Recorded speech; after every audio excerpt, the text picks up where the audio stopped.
Hello friends, આજે આપણે બનાવીએ છીએ વડોદરાનું ફેમસ સેવસળ, જેના માટે મેં અહીં લીલા વટાણાને બાફી લીધા છે. જો તમે કઠોળના વટાણા લો તો એને 5-6 કલાક માટે પલાળી લેવાના છે. હવે આપણે ડુંગળી, ટામેટાં અને લસણ આદુની પેસ્ટ બનાવી લઈએ. અહીં આપણે ડુંગળી સાથે આદુ અને લસણને પીસી લેવાના છે. ડુંગળી અને ટામેટાની આપણી પેસ્ટ તૈયાર છે. સ્મૂથ પેસ્ટ કરી લેવાની છે. અને મેં થિકનેસ માટે અહીં બાફેલું બટાકું લીધું છે. તમારી પાસે બટાકું ના હોય તો તમે ચણાના લોટને પાણીમાં ઓગાળીને પણ નાખી શકો છો. સેવસળનો રગડો બનાવવા માટે આપણે હવે સૌપ્રથમ તેલમાં લીમડો નાખવાનો છે, તમાલપત્ર નાખવાનું છે ને ત્યારબાદ ડુંગળીની પેસ્ટ નાખવાની છે.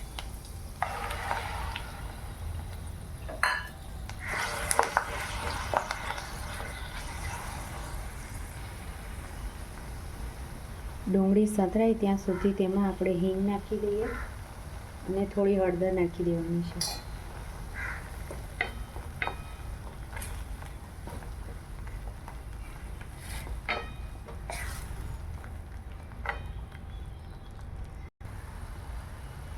ત્યારબાદ હવે ટામેટાની પેસ્ટ નાખી દેવાની છે.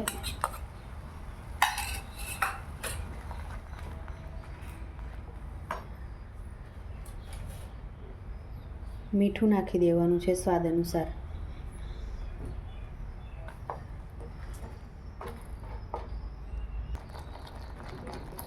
હવે આપણે ગ્રેવીમાં ધાણા જીરું પાવડર,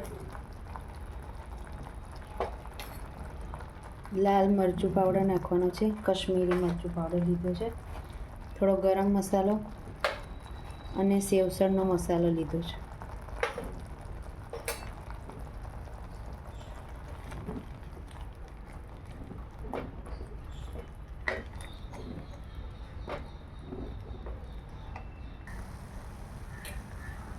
અહીં આપણે 1 ચમચી ગ્રેવીને કાઢી લેવાની છે સાઈડ પર.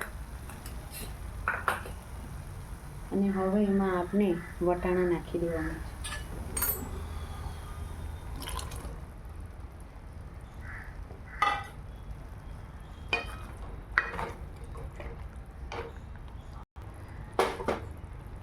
અહીં મેં બાફેલું બટાકું પણ એડ કરી દીધું છે.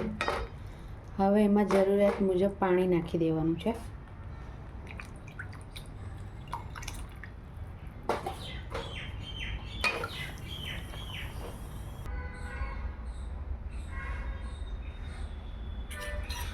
સેવસળ પર તરી નાખવા માટે આપણે તરી બનાવી લઈએ. તેલમાં આપણે સૌ પ્રથમ આપણે 1 ચમચી પેસ્ટ રાખેલી હતી એ નાખી દેવાની છે.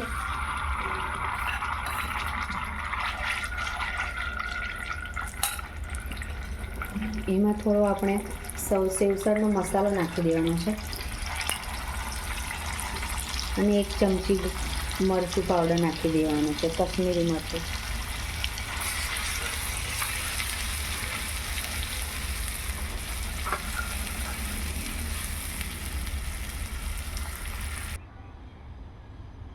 સેવસળના રગડાને આપણે સેવ, ડુંગળી અને તરી નાખીને ગાર્નિશ કરવાનું છે અને લીંબુ, સેવ, એક્સ્ટ્રા સેવ અને બન સાથે એને સર્વ કરવાનું છે.